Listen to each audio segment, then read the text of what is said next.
नवाबशाह शहर में हद दखलियूं ऐं ट्रैफ़िक जो आज़ार गुज़िरियल केतिरनि ई सालनि खां वठी मौजूदु आहे ऐं वक़्तनि बि वक़्तनि पुलिस ऐं रेवेन्यू खाते वारा हद दखलियूं ख़तमु करण लाइ मुहिम हलाईंदा आहिनि, पर मुस्तक़िल तौर ते उहे नाजाइज़ हद दखलियूं ख़तमु न थी सघंदियूं आहिनि।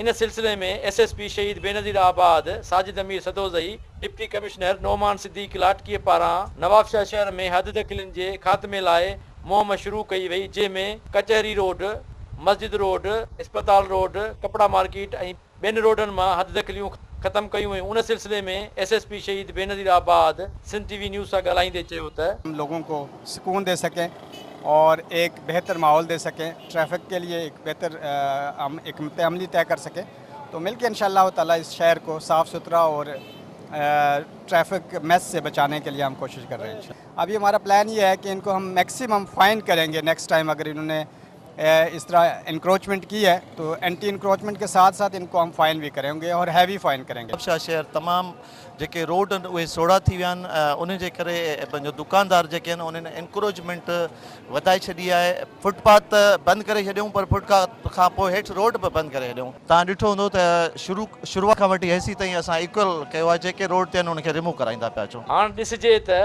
SSP शहीद बेनज़ीर आबाद तरफ़ां हद दखलियुनि जे ख़ात्मे लाइ शुरू कयल मुहिम केतिरो कामयाब थी सघे थी, उहो त ईंदड़ वक़्त ई ॿुधाए सघे थो। कैमरामैन रफ़ाकत राय सां गॾु ज़ुल्फ़कार ख़ासकेली, सिंध TV न्यूज़, नवाबशाह।